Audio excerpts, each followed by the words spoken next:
Welcome to Inspire Football Coach Education. This is the second webinar and it's going to be hosted by myself, Kieran Smith. Today we're going to look at Rondos. Before we start, I'll give you a little bit of background about myself. I have just recently returned to the UK after spending a couple of years out in Spain, and I was working for a professional club out there, but my kind of interest and love of Rondos came about probably about 9 or 10 years ago when I first kind of discovered them as part of the training methodology in Spain, and I have spent probably the last 7 or 8 years looking at Spanish training methodologies, the more famous ones used, for example, at FC Barcelona, now Bayern Munich, but alongside a couple of other teams as well, like Villarreal and the Spanish national team. Now, I have previously done another presentation on Rondos, so for this presentation I have tried to cover some of the basics and also add in some of the lesser talked about points when people bring up Rondos. We're going to cover the basics to start off with, what they are. I'll look at the more common Rondos, the technical aspects of them before we move into a little bit of the technical side, and then also onto actually using Rondos to work on the defensive side of the game. So where we're going to start is how this presentation fits into the overall picture as far as my own work is concerned. I've called it the possession series because it's probably the closer a definition as I'm going to get. Now, today we're going to look at Rondos, so this webinar is based only around Rondos. A couple of other things may be mentioned. At the event in December, I'm going to be looking at Juego de Posición, which in English translates to positional play. It's the methodology that is used by Pep Guardiola amongst a few other coaches. Was made famous by Johan Cruyff, then was progressed by other coaches such as Frank Rijkaard, Louis van Gaal, Pep Guardiola, amongst others. So that's what my presentation will be on when it comes to December. If you put those two together, what that will equal is a book that I'm currently working on, which should be out sometime in 2016, and that's going to look at designing your model of play around the possession style of play, and also how to incorporate positional play into that style of play, and also how to implement that, design your training sessions, that sort of thing. As I said, there's no date for that to come out at the moment, but 2016. So what you'll see here is what most people think of when you say Rondo. Now, again, it's a positive and a negative in that a lot of people think that the 8v2 or the 9v2 or the whole squad against two players in the middle is just a warm-up, and that's what people do, and they assume that that's the only thing that Rondo encompasses. Now, the difference is what Pep Guardiola uses this for, or other teams use this for, is actually only a warm-up. Now, just because you do 8 versus 2 does not mean that you're doing Rondo. You can just do keep ball, but the way that it's implemented into the club is the important side of things.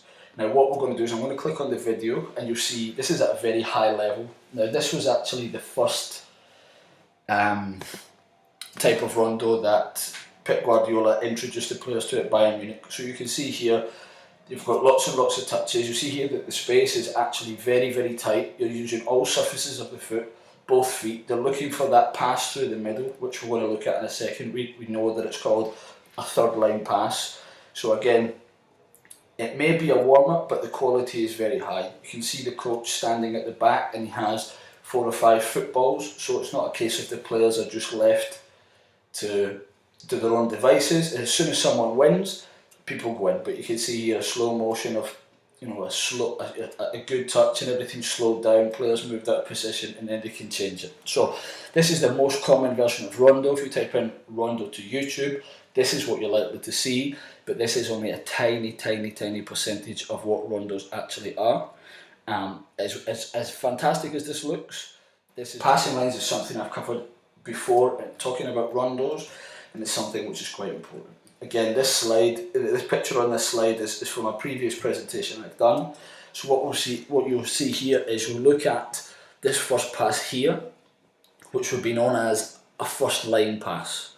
So it refers to a pass which doesn't go past the defender. It's usually to the person immediately to your left or immediately to your right. We use it kind of like a horizontal pass in a match. So what we're trying to do is engage a defender or wait for the defender to come over before then hopefully making either a second line pass which goes past the defender and changes the angle, but perhaps not through the middle. So you can see here the second line pass goes past the defender to the opposite side of the circle, but then what we're actually looking for is a third line pass. The third line pass is the pass that goes through the middle of the defenders, or the two players in the middle, and this is the pass that we're looking for. Now, this third line pass is, we can use it to keep possession, but generally speaking, if we put it into a match situation, the third line pass is the penetrative pass. It's the pass that gets us forward or passes so that we can find a player in between lines, or it causes a problem for the other team. This is the pass that we're looking for. It helps us up the field, and the understanding of how to play it, when to play it, is exceptionally important. And if we can include that in rondos, and players can know when to do it, or they can find out, can they only pass from the outside of the foot, the inside of the foot, the laces, how do they get that ball through, what kind of disguise do they use, the pace of the pass. This is what we're looking for from the third line pass. So in terms of rondos translating from the training pitch to the match, one of the biggest aspects of the possession style of play is to be able to play in tight areas. So what I've put here is your typical defensive shape of a team using a low block, perhaps say against a team like Barcelona or a team like Bayern Munich, or a team that's very, very comfortable in position. So what you can see here is you have a space, maybe 35 or 40 yards across the pitch, and probably the space between the lines is roughly 10 to 15 yards. So what usually happens is teams like Barcelona or Bayern Munich, their centre backs will be right up on the halfway line. So usually that takes the centre forward will go and try and press on them. So what that does is that leaves, usually for teams like Barcelona, especially under Pep Guardiola, you'll have the two fullbacks who push very, very high. So what that means is inside the yellow box, you'll have probably 5 players in that small space against 9 or 10 players, sometimes 10 if the team has an exceptionally low block. So if we have rondos in our training sessions, or if we're using them to implement our style of play, one of the biggest factors is being able to play in tight areas. So as you can see, if you've got that many players in such a tight area, that allows us to work on everything that we need to in order to make sure that our players are comfortable in there. So if we're working on a game like we just seen in the previous slide, where everything's really tight and there's lots of small touches, and then we take that into a match against a team with a low block. Now, we have our full-backs on each side, which allows us to get the width, but what we're going to see here is a quote from Pep Guardiola where he says the centre of the pitch is the essential part of the team. So that's why what tended to happen with Barcelona is, even though they would use a 4-3-3 with wingers, the wingers would tend to come inside to what people might term the half space, or certainly on the shoulder of the full-backs, and that would compress the space. The opposition team would have to keep their lines tight, be very, very narrow, otherwise they would leave an overload of a 3 against 2 in the favour of the Barcelona defenders if they stayed too wide. Sorry, the Barcelona attackers if they stayed too wide. If we're looking at this as an example of what we might play against, if we're a very strong possession team and we want to dominate the centre of the pitch, in this area, all of our players are going to have to be exceptionally good at playing 1 and 2 touch, exceptionally good at being aware of how to pass, when to pass, how to find a free player, when to play it out to the fullback, when to keep it in the centre of the pitch, how to move the opposition. And Rondo, through using Rondos, it's something we can work on quite consistently. Now we're going to take a look at a couple of different tactical Rondos. These Rondos are based around changing zone. So we have here the first one, which we have the setup. You keep the size the way whichever suits your players. So you see here we have four different spaces within one larger grid. We have a 4v1 in one corner, 4v1 in the other corner, with 2 defenders waiting.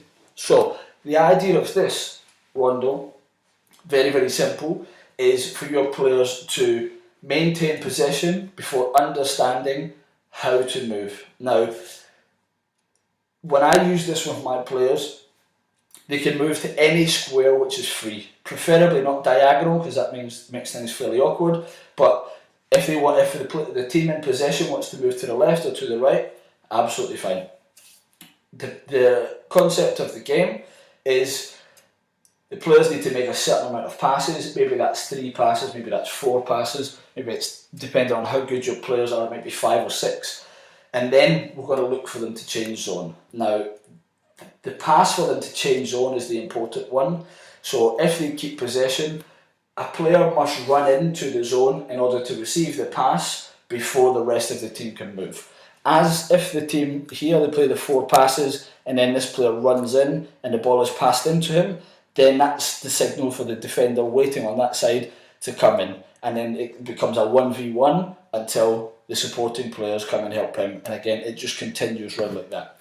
The idea behind that game is literally, can we keep possession and move the defender up position before we move? Rather than just dribbling through there, which may be a progression you might move into, what we want to do is have one player or have all the players looking at the number of passes and realising, okay, I'm the closest to the other zone. Can I move in there to receive that pass once we've got to 5 passes or 6 passes, whatever it may be.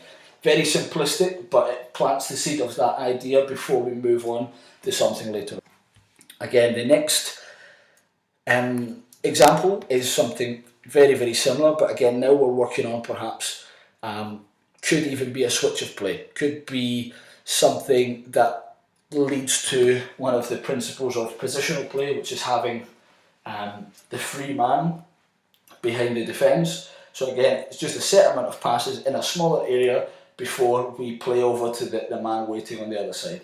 I'm sure people have seen it multiple times.